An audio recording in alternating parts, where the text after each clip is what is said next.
included in this list of 12, which I will just enumerate in a short while from now. But politics over this has been peaking. It started much before the announcement of the rollout of Phase 2. West Bengal is fighting this exercise tooth and nail. For them, this is nothing but NRC via the back door. They claim this is politically motivated at the behest of the BJP. A charge that is echoed by other opposition parties within the India bloc, other opposition-ruled states as well, including the DMK and the state of Tamil Nadu. Similar allegations were made when the SIR exercise was conducted in Bihar. Legal battles were fought over it. The debate was settled. Well, at least legally speaking, the Supreme Court did settle that debate, but politically the fireworks continued. And they're only going to escalate from here on when we see Phase 2 of the SIR exercise. This is going to take place in the next 1 year or so. This is the elections that are going to be held in 12 states and union territories. It begins tomorrow. West Bengal, Tamil Nadu, Puducherry are the states that go to elections next year. Kerala, Goa, Lakshadweep, Gujarat, Madhya Pradesh are also the states where this exercise will be conducted in Phase 2. Rajasthan, Uttar Pradesh, Andaman and Nicobar Islands and Chhattisgarh are also included among the 12 states where this particular exercise will be conducted. But the opposition does not seem to be on board. West Bengal Chief Minister has already raised objection, warning of public outrage if the SIR exercise is implemented. Well, it is going to be implemented now, and today the Election Commission made it clear that the onus is on the state governments to ensure that this exercise is carried out as per provisions within the Constitution. Tamil Nadu Chief Minister M.K. Stalin had accused NDA of planning to delete voters' names via this exercise, a charge that was levelled by the Congress as well and is only being amplified by various other parties within the India bloc. Meanwhile, the Jharkhand Assembly has also passed a resolution against this particular exercise, but like the Election Commissioner made very clear today, there is no escaping it unless, of course, all of these parties go back to the Supreme Court, try and get legal recourse once again, and only if the Supreme Court puts an end to it, that is when this exercise will be stopped in its tracks. But while that back and forth continues on this exercise, here's what the Supreme Court had said earlier in the case of Bihar, where the debate was settled by the Supreme Court, giving a green signal to the SIR exercise to be conducted. The Apex Court had marked in its observations that the SIR exercise is a constitutional duty of the Election Commission, that the timing and methodology of the process must fall under the Election Commission's domain, and it is the poll panel that gets to decide. The Supreme Court had also observed that the 12 documents that would establish whether you are somebody who is eligible to be in the voter list or not, including Aadhaar, had made the process more inclusive. The fact that Aadhaar is not mandatory but could be one of those documents that you could provide was made very clear. That clarification came from the Chief Election Commissioner today as well. The top court in case of Bihar had said that omitted voters can submit affidavits before the Election Commission for inclusion, which is why from the first draft revision to the final list, we did see some additions, some deletions. The poll body cannot be stopped from conducting SIR exercise across the nation is also what the Supreme Court had said, and in line with that, the poll panel is now conducting Phase 2 of this SIR exercise. The Apex Court in the country had also noted that the Bihar SIR process will only help the Election Commission to implement such exercise nationally in the future, and that is going to be a blueprint of what's to come next. And based on that, we are going to be seeing in this phase at least 12 states and union territories go to elections in the next 2 years where this particular exercise will be conducted.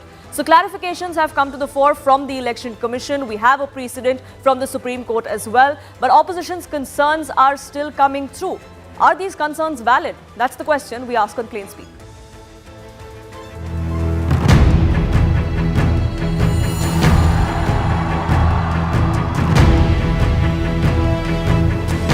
अब phase 2 12 राज्यों में या संघ शासित प्रदेशों में आरंभ होने वाला है।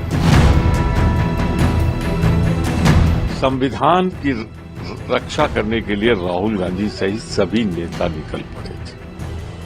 उस समय भी ये इरादा था। এসআইআর মতুয়া সম্প্রদায় পুরোপুরি মমতা বন্দ্যোপাধ্যায় তৃণমূল কংগ্রেস পাশে আছে। मैं आपको वादा कर जाता हूं, एक एक घुसपैठिए को चुन चुन कर बिहार के बाहर भेज।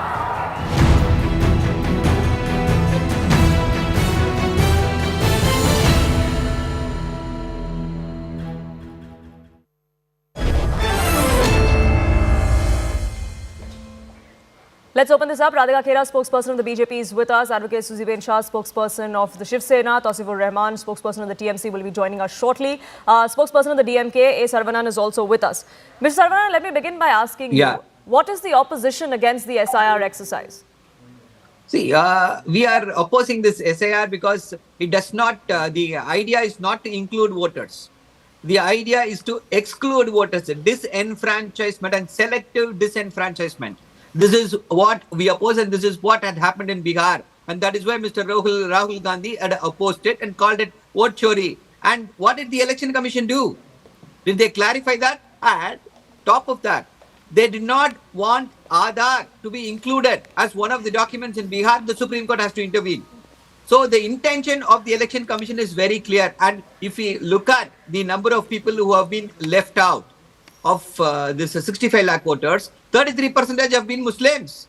And people from the OBCs, SCs have been excluded from the electoral rolls by the Election Commission of India in conspiracy, in cahoots with the BJP. That is the problem. And why have they suddenly woken up? And Mr. Amit Shah is claiming that so many infiltrators are here. Why is he here? If he is not able to control the infiltrators, he has to resign and go home. He is not able to control infiltrators, and he is saying, we will purify. And next question is, how many infiltrators have been identified in Bihar? How many have they been deported from Bihar? Nothing. All these political statements has to go back. On top of that, the cream on the cake is this. The BJP understood, even after all this, they will not be able to win the election in Bihar. That is why they said Revdi culture. The Prime Minister was giving gyan to us on Revdi culture. It will destroy our economy. But he gave 10,000 rupees on the eve of the elections to the BJP voters. But what has that got to do with the SIR exercise? The SIR exercise, legally speaking, Saravanan, went to court. Yeah. There were objections that were raised in court by multiple parties. The Supreme Court said that this is being done as per the Constitution and there's no harm for it to go ahead, and that the Bihar template would be a pan-India template. There is a Supreme Court precedent for it. See, that's what, again, the question is this. They may sound legal. They may look legal. But actually, what is happening on the ground? Targeted disenfranchisement. That is what we are opposing, and we will not allow that in the state of Tamil Nadu. But the highest court of this country has said that it is legal. So what do you say? What do you mean when you say that it may look legal, but it's not? Then what do we have faith in as a country? Yeah, because the functioning of the Election Commission has destroyed the credibility, their credibility. Whatever they are saying in the court looks fine. This is the blueprint. Yes, that is the blueprint. That blueprint is legal. Yes, that blueprint is legal. But using that blueprint, the question is how they are targeting the minorities, targeting the SCs, targeting the STs to be excluded from the voters list because they are not the voters of the BJP. They are the most affected people of the BJP government. That is what they want to do across the country. Okay, so and we will not keep quiet. Okay, so Radhika Khera, the claims that are being made in the Supreme Court by the Election Commission are only on paper. What actually happens is very different, which is the apprehension the opposition has. Good evening to everyone, and Chhat Puja ki bahut shubhkamnaएं. And I agree with the gentleman who spoke before me. Absolutely, the credibility of the Election Commission is in question, which is why the DMK is in power in Tamil Nadu. Had they been credible, DMK would not have been in power. But I did not speak Okay, let's not. These are just opening statements. I request everyone to please not resort to name calling and heckling each other. Let's keep this civil, please. Everyone will get their time. If I start heckling and name calling you will. Let's not. It's a request to everyone, please. I request all the panelists on this show, please. Radhika Khera, please just go ahead, make your point, please. Yes, having said that, let's be clear tonight, the special intensive revision, the SIR is not a sinister political controversy or a conspiracy. It's an institutional cleanup drive, a nationwide correction to ensure that India's democracy rests on a foundation of real voters, not fake lists and no illegal infiltrators. The Election Commission has clarified that the SIR will now cover the entire nation eventually. It is designed to remove duplicate, deceased and bogus voters to ensure that no eligible Indian, I repeat, no eligible Indian is left out. It is backed by technology, online verification, BLO level training and public awareness campaigns.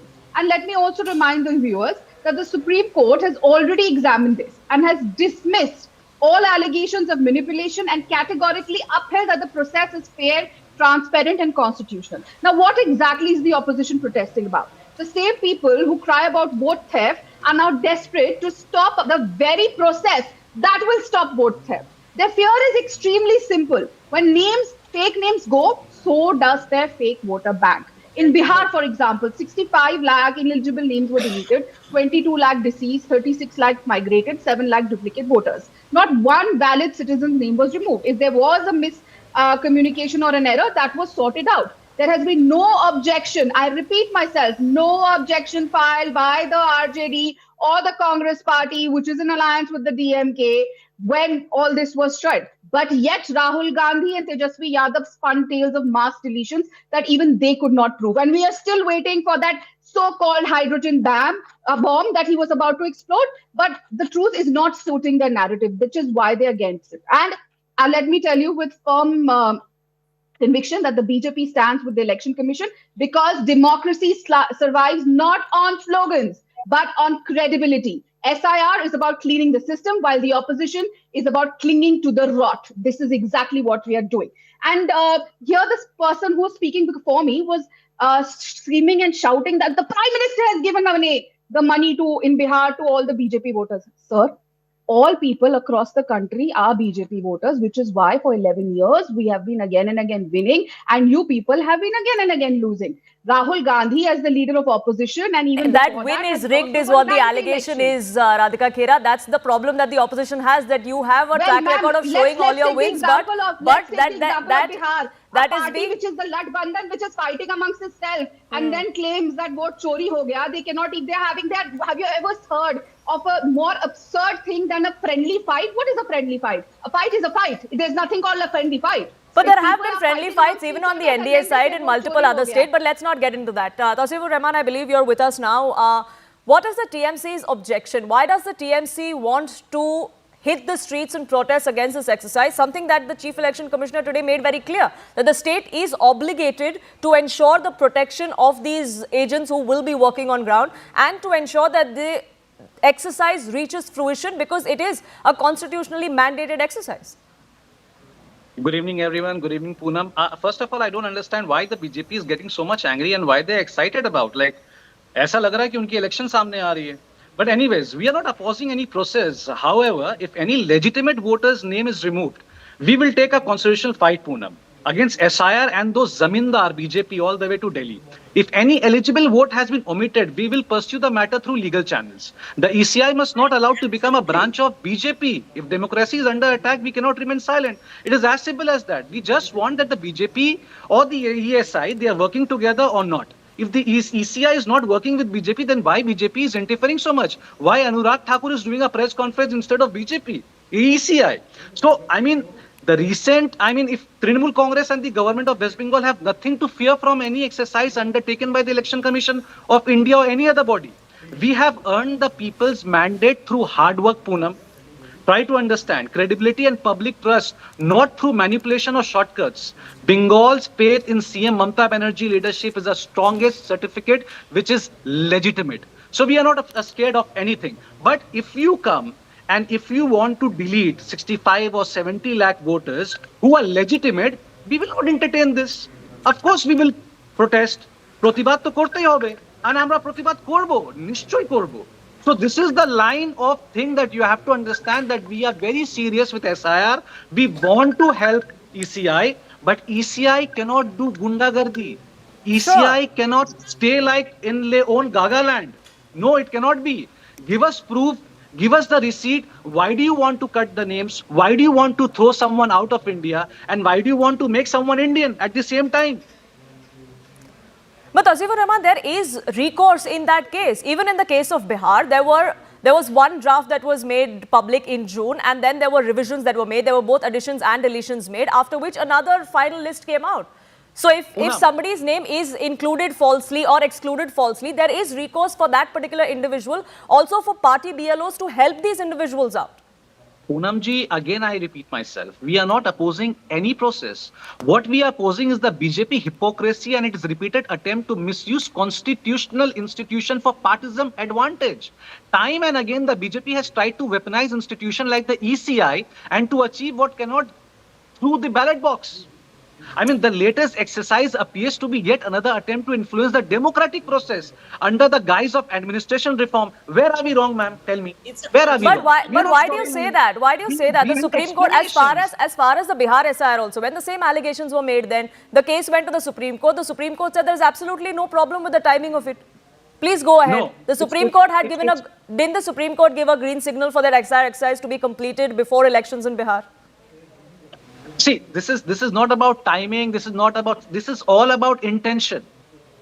Poonamji, this is the same voter list who gave mandate to Narendra Modi in 2024. So will Narendra Modi disqualify all those mandates? Is he going to do that? तो कल जब चोर नहीं थे तो आज कैसे चोर हो गए? I want an explanation. If this is the same people who gave blessing to Narendra Modi, who formed the government, and today this is the same voter list which is not legitimate, how come? I mean, this is a kind of dhokebazi giving to the people of India, giving to the same people who gave vote to BJP. I mean, explain us. How do you want to do SIR? Or else start the SIR all over the country and then do the general election first and then followed by state election. Do it. We are happy with it. Okay, Suzy Ben Shah, the intentions of the NDA, the BJP seem to be in question. So the EC may be an independent body and has credibility, but just because the BJP and the NDA is in power, the credibility seems to be in question. I think it is completely laughable, and I really can't understand their logic, and also what are they trying to say when they say alleged bogus voting. I think what they want to propagate is booth capturing and bogus voting, and that is maybe the reason that they are so gung-ho and unki neend ud gayi hai. Now I'll tell you this. What is Article 324? It gives the constitutional mandate to ECI to enforce the fundamental democratic principle of one citizen, one vote. It is a purification exercise. It is not an exclusion exercise. It is an inclusive exercise wherein all voters are given hearing. The final list goes for public. It is pasted on public places. You are given hearing. Voters under who have just become 18 are included. Many people have no idea Mr. Rahman, please. Ma'am, they don't have any idea. Let her finish. I'll give you your time. I'll give you your time for a rebuttal. Let her finish, please. Let's not speak over each other, please. Let her finish. I will give you your time to respond. Far-fetched and bogus argument, having no mandate, having no legal backing. Now, let us understand this. The entire exercise is mandated by law.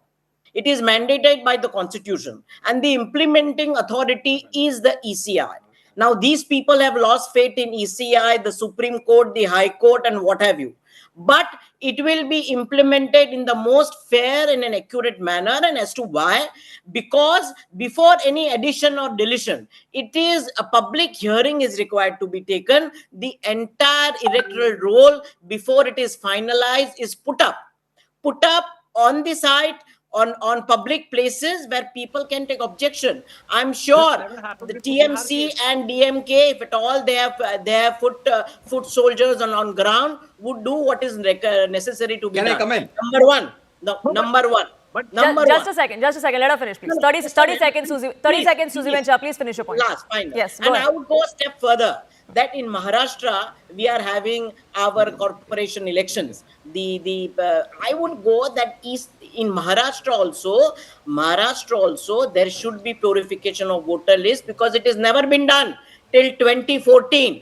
Since 2014, the purification of the electoral roll has not happened. Why? When you are shouting hoarse about the alleged bogus voting, why are you running away from having a proper verification of electoral rolls? It is so contradictory. It is so contradictory that because Suzy Ben Shah, eventually the opposition has a problem with the intention that you're just using this exercise as a garb to do what you want. But Tausifur Rahman, that's the allegation the opposition makes. They're entitled to have their opinion. Yeah. Mr. Saravanan, I'll come to you, but Tausif, you had a point to make. Yes, go ahead. See, Union Home Minister Amit Shah's recent comparison between Bengal and Bihar is both unfounded and misleading. The SIR process in Bengal is unfolding amid atmosphere of fear, confusion and misinformation, primarily targeting marginalized communities and vulnerable section of society. Wait, let me speak. Drawing parallels with Bihar overlooks the genuine concern being expressed by ordinary citizens of Bengal about the transparency and inclusivity of the voter verification process. What Amit Shah said, ma'am, let me tell you. Amit Shah's statement that everyone has submitted document and elections will be held does not reflect the ground reality. Across the rural Bengal, many women, senior citizens and economically weaker citizens are struggling to gather and submit the required document. This has created widespread anxiety about the possible expulsion and outcome that must be prevented at all cost.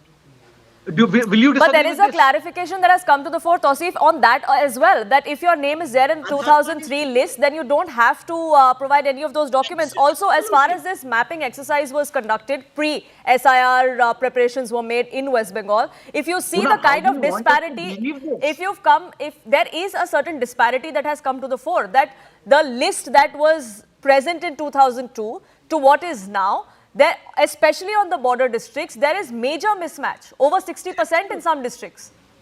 Are you saying that's incorrect as well?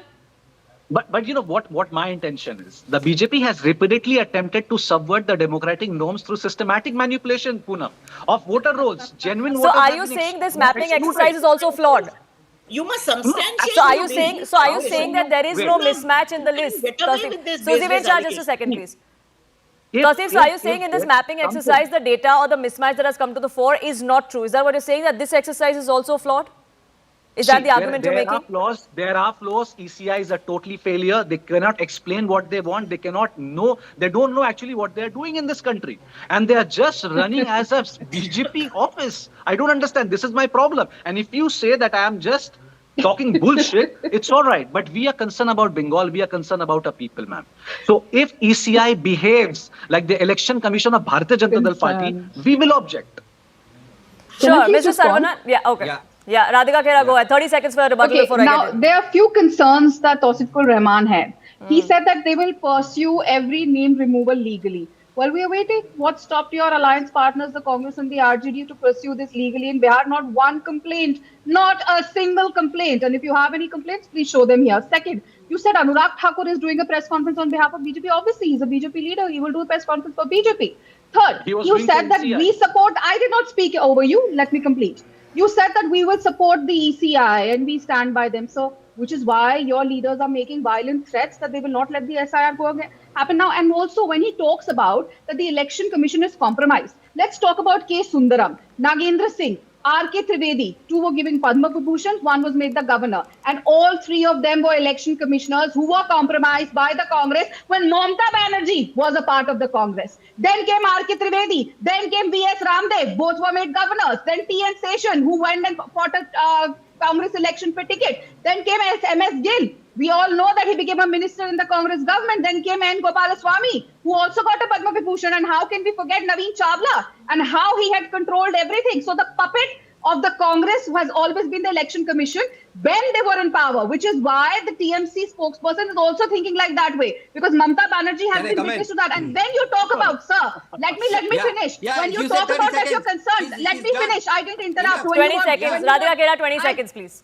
Yeah, please. And when he talks about that they're concerned about the people of West Bengal, your concern shows when Mamata Banerjee says that लड़कियों को रात को 11 बजे बाहर नहीं निकलना चाहिए. That, my sir, is not a concern for the people of West Bengal. So okay, we've had our share of BJP leaders as well making such outrageous comments, and the most recent one was after Australian cricketers were molested in Indore. But let's not digress. But no, I'm not. No, I'm not. I'm not. I am absolutely not. No, I didn't. No, I didn't. And if you would understand where I was going with this, Radhika Khera, please. Said this, and now she has said it. A woman chief minister saying this cannot be ignored. Absolutely not. And in the same light, what Kailash Vijayvargiya said can also not be ignored. So let's not be hypocritical about this here, and let's not digress either. Radhika Khera, just a second. But Mr. Saravanan, as far as this exercise is concerned, Sure, there are concerns that the opposition has raised, but it went to the Supreme Court. The Supreme Court also raised questions about why there was inaction by political parties and their representatives in ensuring that these concerns at the ground level were addressed. There were zero complaints or zero appeals that were made after the final list came out. That is a fact. Yeah, see, let's understand how this process is going on.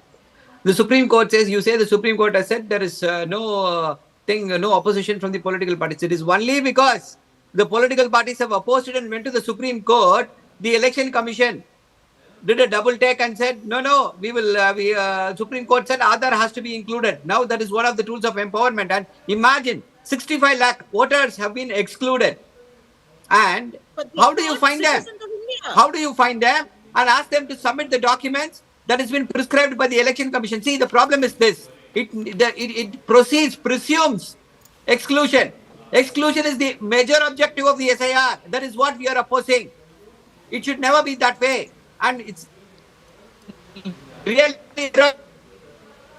somebody from Shiv to represent this debate. I welcome your system because they are the direct beneficiaries of Uchari.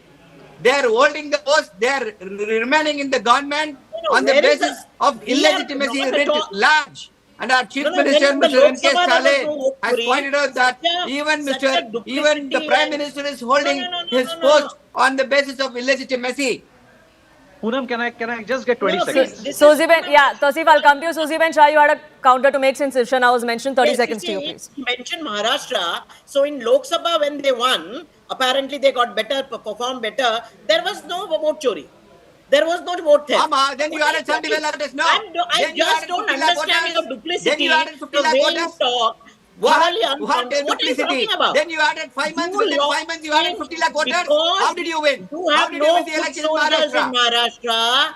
The Maha Agadi, nothing survives. Maha Bigadi. They have no foot soldiers on the ground, and therefore they cannot themselves verify their own electoral rolls. We have been asking for electoral SIR in Maharashtra. It should be done. Why are you running away from it? So and we do hope that it's one of the states that is listed in the next phase when that does happen. But Tausif, you wanted to make a point before I wrap this up.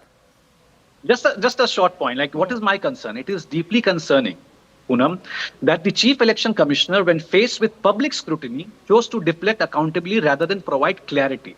If the ECI itself acknowledges the presence of irregularities or fake voters, it implicitly admits to having overseen election or questionable grounds. In any functional democracy, such an admission would necessitate both transparent investigation, institutional introspection, not invasion of blame shifting. Now, this is my concern. I hope Radhika Khera understands what I mean to say. Okay, we'll leave it at that. I'm unfortunately completely out of time. The political furor over the SIR exercise is only going to escalate from here on. But I thank you all for joining us here on this edition of Plain Speak. Shifting focus now to Karnataka, where there appears to be no end to sight as far as the leadership crisis for the Congress goes. Days after Chief Minister's son announced his successor, saying that Siddaramaiah was at the fag end of his career, Siddaramaiah, the Chief Minister, has now broken his silence. Speaking at News 18's Rising Karnataka Summit, Siddaramaiah said that his supporters want him to contest the 2018 elections. However, he is yet to decide. But there are many contenders for the Chief Minister's post. One of them, of course, is Decoded Kumar, who many would say has been forever waiting in the wings. Karnataka Home Minister G. Parmeshwara is also another such candidate. He says that his supporters too want him to take over as the Chief Minister. Like I said, one post but many contenders. And the speculation is only gathering more steam because the Karnataka government is nearing its completion of 2.5 years in power. Why that's important? Because there was an unsaid understanding, as many within the Congress believe in Karnataka, that there was a 2.5-year formula that was put in place by the top brass, which means that Siddaramaiah would make way perhaps for DK Shivkumar once that 2.5-year mark was reached, and that happens next month. This is what is being playing out in the unit of Congress in Karnataka, where a lot of people are saying a lot of things about whether they should be eligible or considered as the Chief Minister. But what really happens is that the top brass or the high command here in Delhi decides. 2028ಕ್ಕೆ ಚುನಾವಣೆಗೆ ಸ್ಪರ್ಧೆ ಮಾಡಲ್ಲ ಅಂತ ಹೇಳಿದ್ದೆ. But ಎಲ್ಲ ನಮ್ಮ ಸ್ನೇಹಿತರು ಹಿತೈಷಿಗಳು ಎಲ್ಲರೂ ಕೂಡ ನೀವು 2028 ಚುನಾವಣೆಗೆ ನಿಲ್ಲೇಬೇಕು ಅಂತೇಳಿ ಒತ್ತಾಯ ಮಾಡ್ತಾ ಇದ್ದಾರೆ. ಅದಾದ ಮೇಲೆ ಒಂದು 2-3 ಖಾತೆ ಆಯಿತು, ಒಂದು 4-5 ಸಾರಿ ಗೆದ್ರೆ ಮುಖ್ಯಮಂತ್ರಿ ಆಗಬೇಕು ಅಂತ ಸ್ವಾಭಾವಿಕವಾಗಿ ಆಸೆ ಬರ್ಬೋದು. ಇದೆಲ್ಲ ನಾನು ತೀರ್ಮಾನ ಮಾಡೋದಲ್ಲ, ಇದೆಲ್ಲ ನಮ್ಮ ವರಿಷ್ಠರು ಹೈಕಮಾಂಡ್ನವರು ತೀರ್ಮಾನ ಮಾಡ್ತಾರೆ. ಈಗ ಮುಖ್ಯಮಂತ್ರಿಗಳು ಹೇಳಿದ್ರಲ್ಲ ಆಗಲೇ. It seems like announcing retirement and subsequently deciding to not retire has become a recurring theme as far as Mr. Siddaramaiah is concerned. In June 2013, he first announced that he would not contest elections after 2018 when he would turn 70. But he did go ahead and contested the 2018 elections. He then said that he will not contest elections after this. He lost the Chamundeshwari seat. He again declared that he won't contest elections and electoral career for him was over and that he was moving on. But despite all of those earlier declarations, he once again contested in the 2023 Karnataka Assembly elections. He was elected from the Varuna constituency. It paved the way for his return as the Chief Minister. His son just last week said that he is at the fag end of his career and perhaps would want an heir that could be spoken of. All of that, of course, was dismissed by Yatindra Siddaramaiah first and now the Chief Minister himself. But the latest comments on the change of guard come against the backdrop of the party high command, which is the Congress top brass here in the national capital, issuing a gag order. Here's what it stated. The gag order had asked everyone within the Congress unit in Karnataka to refrain from making statements on leadership change or to refrain from making any comments that were out of turn. The gag order asked everyone to abide by the decisions of the high command and that one line had to be toed, but clearly that's not being followed. The order further asked party leaders to focus on governance and on implementing the guarantees that were made by the Congress party pre-elections rather than speaking about this change of guard or about leadership change. They even warned of disciplinary action against those who would violate this gag order, and yet we have several senior leaders within the Congress party, including the Chief Minister's son, making such comments, stirring the pot as far as the leadership change goes. Now, the implications of this power tussle are several for the Congress party. This ongoing dispute is a source of internal distraction. It undermines the smooth functioning of the government. There are still 2.5 years for the government to go with. The visible infighting not just weakens the party, it also provides ammunition to the opposition, which is exactly what the BJP has been doing. The conflict has the potential to alienate key caste groups, particularly the Vokaligas who view DK Shivkumar as their leader. Like I said, it seems many would say that he is a forever in waiting chief minister. This could risk fracturing the party's support base as well. Public spats damage the Congress's image as a united party. It further erodes voter confidence because Karnataka is not the only state where we've seen such murmurs going on for far too long about leadership. Factional infighting within the grand old party in states like Telangana and Himachal Pradesh suggests a broader pattern, a bigger problem of internal power games. It also tests the authority of the central leadership.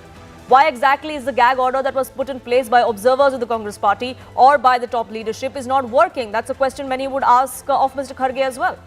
This visible disunity within a key member of the India bloc could create a negative and image or narrative of the Congress party for broader opposition alliance partners. More parties would now come out and question the credibility of the grand old party, which we've seen happen in case of the TMC, in case of the RJD, who no longer want to see the Congress as a big brother.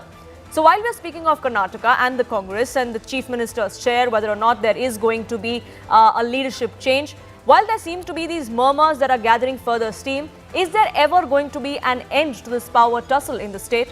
That's what we ask on Plain Speak.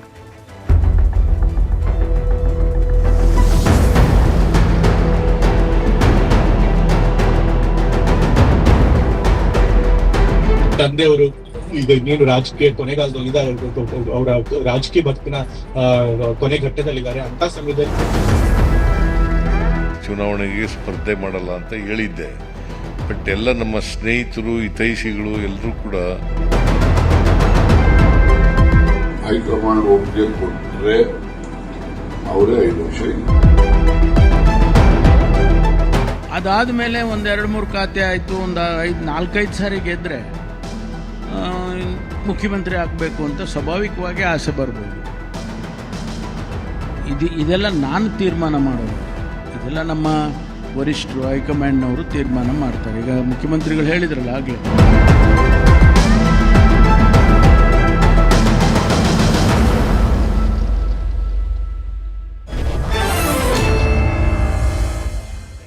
Let's open this up. Political analysts Karan Verma and Shreyas Iyer join us on this broadcast. Mr. Abbas, let me ask you, is DK Shivkumar going to be a forever in waiting CM? Because that's what it seems like. Well, Poonamji, all I can tell you is the Nataka in Karnataka has begun. And as we are all aware, about 2 years back, 2023 elections took place. The Karnataka Legislative Assembly, which was handsomely won by the Congress party with over 135 MLAs. Now the question coming in, what we know of in the public domain or what we know what's behind it. Both the leaders, DK Shivkumar ji and Siddaramaiah ji, have both been favorable that what is decided by the High Command and so it shall be. So therefore, we need to understand that 2.5 years and 2.5 years, what we presume, this is not out in the public domain, but little birdies have told all of us that what is decided accordingly will come through. Staying in Karnataka all my life, 37 years of my life, I can tell you one thing, Poonamji, and that is, I think it is not only left to the High Command here. It will also be what the 135 MLAs of the Congress party decide. Many a times in many of the elections we see the leader or the chief minister contender must and should enjoy the whole tacit support of the MLAs to continue. So therefore this will be best riddled in the days to come in. So be it DK Shivkumar, the CM in waiting, or be it Siddaramaiah, who might just be able to complete his full term of 5 years with the full support of the MLAs. Only time can tell, only time can answer. I definitely say the onus lies on Randeep Singh Surjewala, who's in charge of the state of Karnataka, Mr. K.C. Venugopal, and of course the Congress High Command, who will definitely have a word with all the respective MLAs, understand from them who they support. Because at this time, Congress's presence here in Karnataka matters to them most, and they won't want any kind of tussle to give away with the power. So therefore, I think even the High Command will move with the side of the power of the MLAs, which I believe and I feel will continue to remain with Siddaramaiah. Because previously, in a media gathering, Honorable Chief Minister of Karnataka, Siddaramaiah ji, in fact, categorically stated, I will be the Chief Minister for the next full 5 years. He's also categorically stated in the past that I will not contest anymore, and that changed every time the next election came through. But Karan Verma, as far as the leadership crisis for the Congress is concerned, do you think this is also a broader problem, that it's not limited to Karnataka? Well, the Siddaramaiah versus DK Shivkumar fight is something that we've seen going on for a while now. But it's not just limited to Karnataka. It's something that we've seen in other states as well. You hit the nail on its head. I mean, look at every state where they barely got power for some time. What happened in Rajasthan between Ashok Gehlot and Sachin Pilot is one of the big reasons why governance suffered, just as governance right now is suffering in our great state of Karnataka. I agree with my friend, Karnataka is a great state, but what's happening there? In 2022-23, when this government was, in fact, yes, elected 2023, the state debt, which was at 5.2 lakh crores, today has ballooned to 8 lakh crores. Today, the capex expenditure in Karnataka suffered in the first year by 25%. They tried to bring it up the next time. But what's happened? Look at the infrastructure that's going down. And when a responsible corporate person condemns that or, gives you a reality check on that, you talk about targeting them in the fiercest way possible, putting the entire state machinery against them. That's what it is reduced to. You must understand, the people who've really suffered in this DK Shivkumar versus Siddaramaiah, and that tussle is real. It is no longer a figment of imagination. Even my friend here said, the one who will have the maximum MLAs, which means the battle lines have been drawn, the bugles have been blown, pretty much. So in this mad scramble for power, what is suffering are the people of Karnataka. And the only resort that they have is minority appeasement. That is all they can do just to keep their vote intact. Someday they'll target RSS, someday they'll attack Sanatan Dharm, someday Priyank Khadge will come up with an absurd statement, someday you'll say Siddaramaiah saying Sanatan is not inclusive. That's all their go-to button here is. Let the governance suffer, let Karnataka be one of the highest debtor states in recent times to have piled on debt. It had a tremendous track record in the past, keeping its fiscal deficit way less than 25%. It's ballooning towards 27% right now. In a single year, they've had to monetize their assets bringing in companies like Ernst & Young to suggest a plan so that they can raise their revenue. So today you are suffering in terms of inflation. It's amongst the top 3 states. Prices of milk, stamp duty, registration fees, everything has gone up in this crazy tussle for power. And I think for the Congress party, they keep fighting for power till power eventually eludes them. And that's why I believe people are waiting for 2028 with bated breath, because they really regret the decision of giving them a full mandate in 2023. And that's really the problem, Asad Abbas, isn't it? That this just gives an opportunity for parties like the JDS and the BJP, which are opposition parties in Karnataka, to fish in what many would say are troubled waters. Because it doesn't look like the Congress can get its house in order. Poonamji, I will give an answer to my dear friend. Yes, there are debts in the state of Karnataka. There are no two ways about it. But tell me, don't BJP states also are in debt today?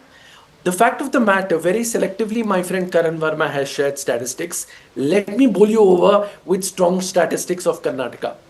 Karnataka under Siddaramaiah Congress government remains and continues to be the second largest contributor to the GDP of the nation. We in Karnataka have outpaced the national growth by 6.2%.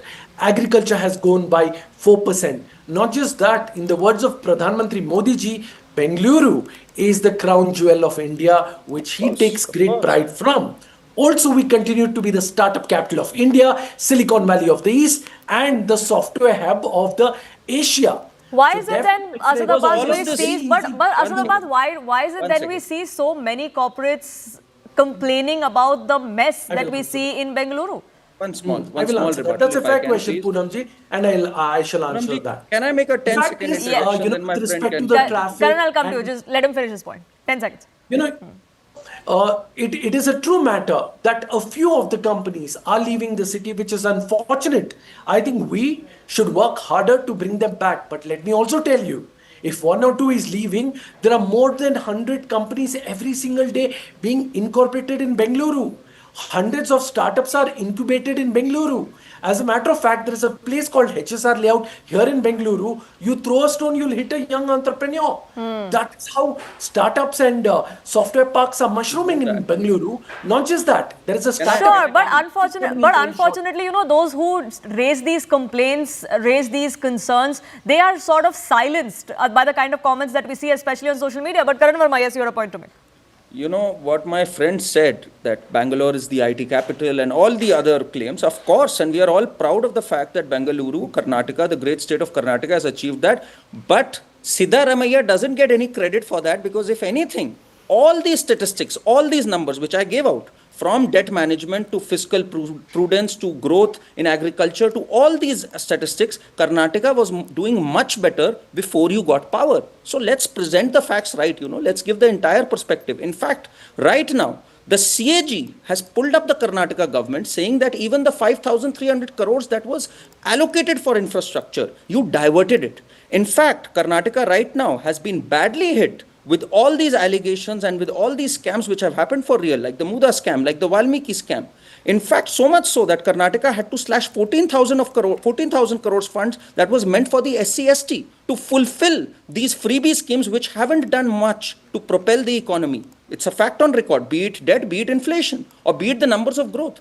You've had to monetize your assets. So, my dear friend, you have to present the facts in the correct perspective, that it's a great state that unfortunately you can drive down to the ground despite the tremendous hardworking men and women of Karnataka. If Karnataka has excelled, it's because of the entrepreneurial nature and the hardworking people of Karnataka, not that the Congress government gave them a conducive environment for that.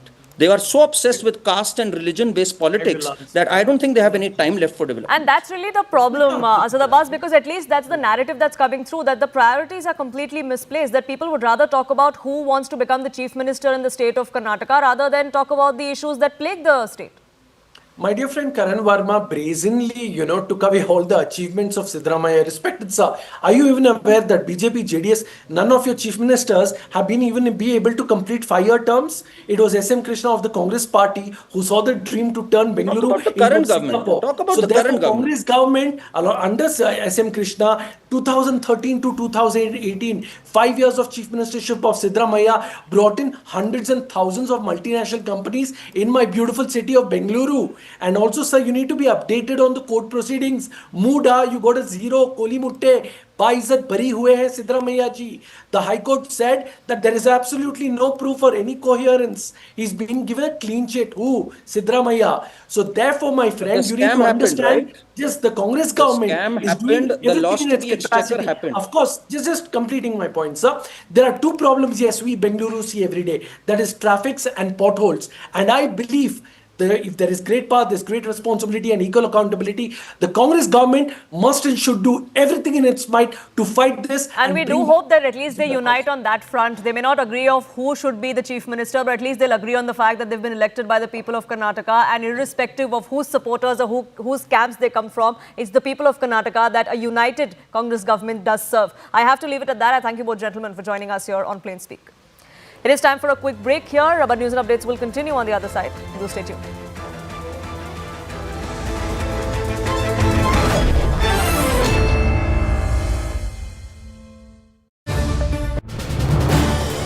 This is News 18 Network.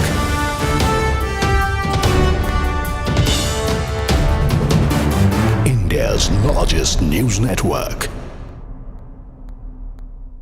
Rohini, thank you so much for all of those inputs.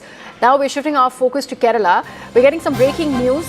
Amid the rift in Kerala left over PM Shri scheme, we are now learning that Kerala Chief Minister Pinarayi Vijayan will be meeting CPI State Secretary Binoy Vishwam at 3:30 p.m. today over this issue. CPM is trying to find a solution to the issue with CPI by convincing the latter that henceforth there will be discussions before an implementation takes place. So remember, this is a rift within the Kerala left when it is about the PMC Shri scheme, and there is an important meeting that's being called on by the State Chief Minister. He is meeting the CPI State Secretary, Mr. Vishwam, and that meeting will take place at 3:30 this afternoon. My colleague Neetu Regukumar with more on this. Neetu, a meeting at 3:30, and there is a consensus that CPI and CPIM are looking at getting. That's correct. CPIM and CPI are looking for a consensus in this matter, because the way in which the PM Shri project was signed by the Education Department, that is something which has really ticked off the CPI. Both the CPI and CPIM were against this, against the implementation of the NEP.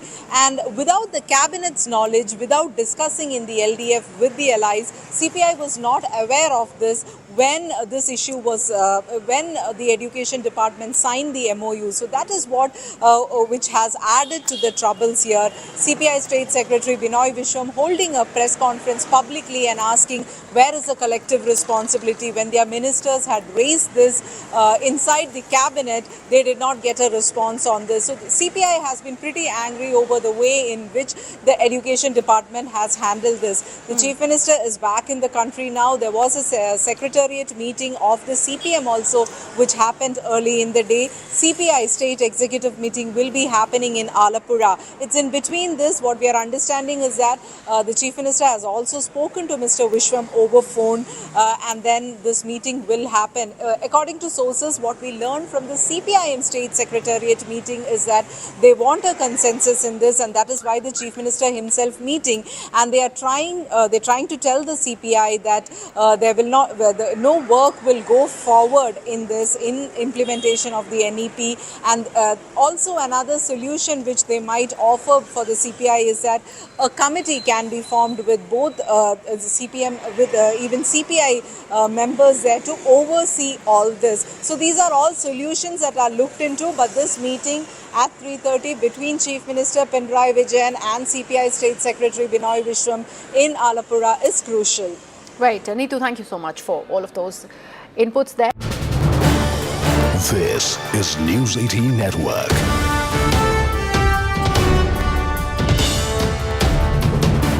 India's largest news network. Rohini, thank you so much for all of those inputs. Now we're shifting our focus to Kerala. We're getting some breaking news. Amid the rift in Kerala left over PM Shri scheme, we are now learning that Kerala Chief Minister Pinarayi Vijayan will be meeting CPI State Secretary Binoy Vishwam at 3:30 p.m. today over this issue. CPM is trying to find a solution to the issue with CPI by convincing the latter that henceforth there will be discussions before and implement.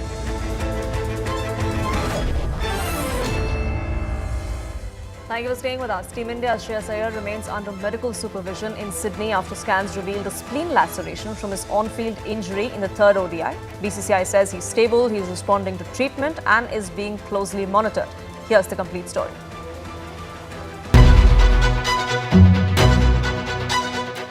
Team India ODI Vice Captain Shreyas Iyer remains in hospital care after suffering a serious on-field injury during the third ODI against Australia. The incident unfolded when Iyer pulled off a stunning diving catch at backward point to dismiss Alex Carey, but moments later, that brilliance turned into chaos. Iyer clutched his rib cage in severe pain, was attended on field and then walked off struggling to breathe.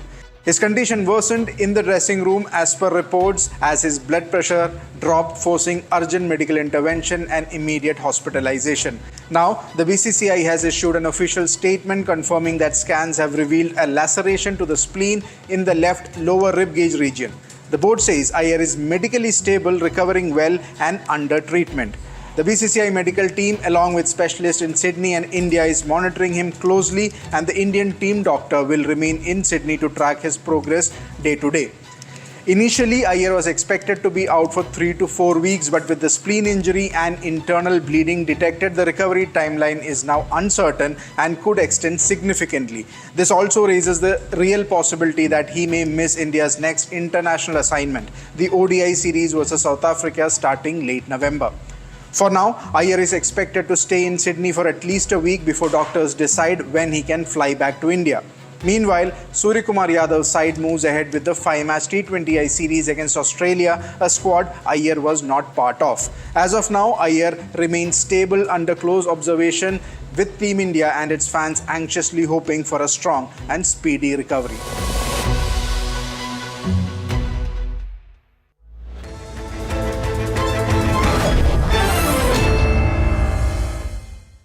Co-powered by. This is News 18 Network.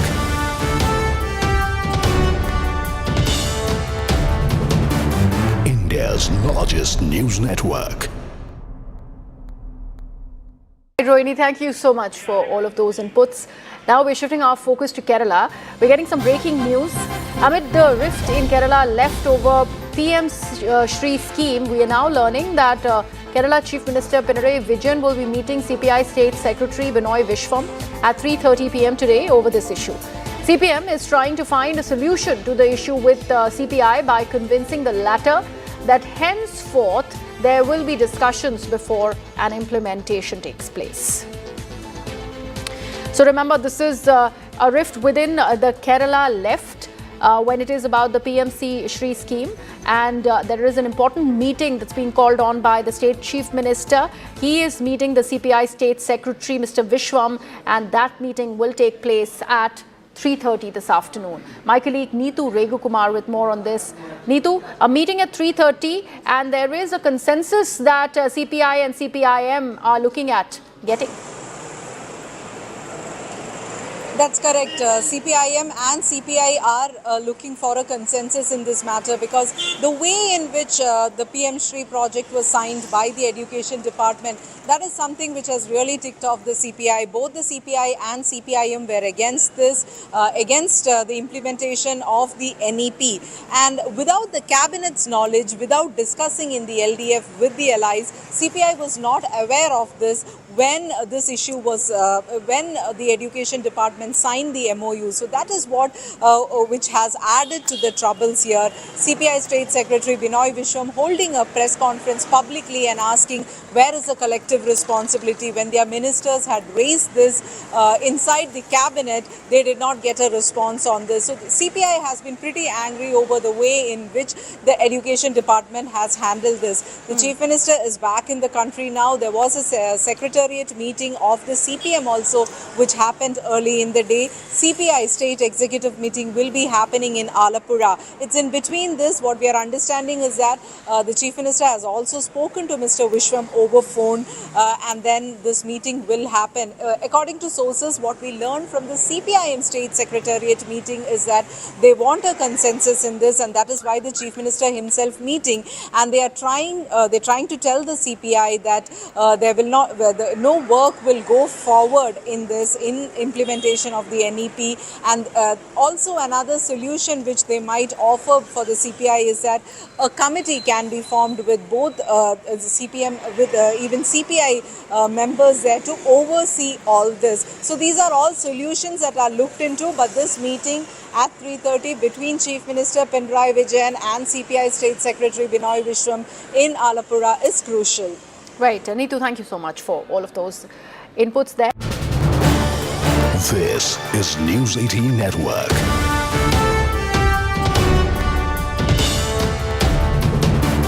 India's largest news network. Rohini, thank you so much for all of those inputs. Now we're shifting our focus to Kerala. We're getting some breaking news.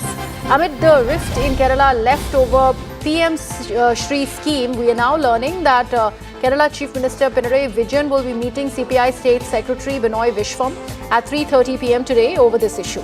CPM is trying to find a solution to the issue with CPI by convincing the latter that henceforth there will be discussions before an implementation takes place. So remember, this is a rift within the Kerala left when it is about the PMC Shri scheme, and there is an important meeting that's being called on by the State Chief Minister. He is meeting the CPI State Secretary, Mr. Vishwam, and that meeting will take place at 3:30 this afternoon. My colleague Neetu Kumar with more on this. Neetu, a meeting at 3:30, and there is a consensus that CPI and CPIM are looking at getting. That's correct. CPIM and CPI are looking for a consensus in this matter, because the way in which the PM Shri project was signed by the Education Department, that is something which has really ticked off the CPI. Both the CPI and CPIM were against this, against the implementation of the NEP. And without the cabinet's knowledge, without discussing in the LDF with the allies, CPI was not aware of this when this issue was, when the Education Department signed the MOU. So that is what which has added to the troubles here. CPI State Secretary Binoy Vishwam holding a press conference publicly and asking where is the collective responsibility. When their ministers had raised this inside the cabinet, they did not get a response on this. So the CPI has been pretty angry over the way in which the Education Department has handled this. The Chief Minister is back in the country now. There was a secretariat meeting of the CPM also, which happened early in the day. CPI State Executive meeting will be happening in Alappuzha. It's in between this. What we are understanding is that the Chief Minister has also spoken to Mr. Vishwam over phone, and then this meeting will happen. According to sources, what we learned.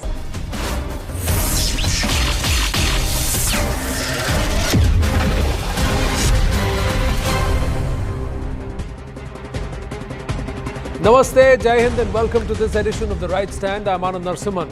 First up, viewers, on this very special edition of The Right Stand, where we try and understand the Bharat perspective.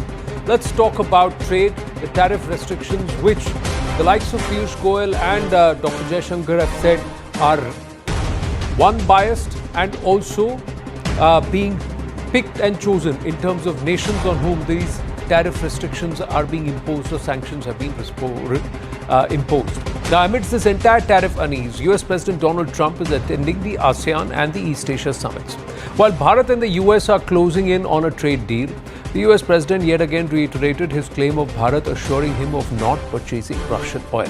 His reiteration comes days after he dialed PM Modi, where he made the same claim. But Bharat is resilient amid all the tariff tension and threats, and while addressing the ASEAN summit virtually, Prime Minister Narendra Modi on Sunday highlighted that Bharat and ASEAN were cultural co-travelers and not mere trade partners. Now, once again stressing on the stability that Global South gives amid geopolitical uncertainties. Now, the Commerce and Industries Minister Piyush Goyal in Germany said that Bharat does not do trade agreements in a hurry or with a gun to our head.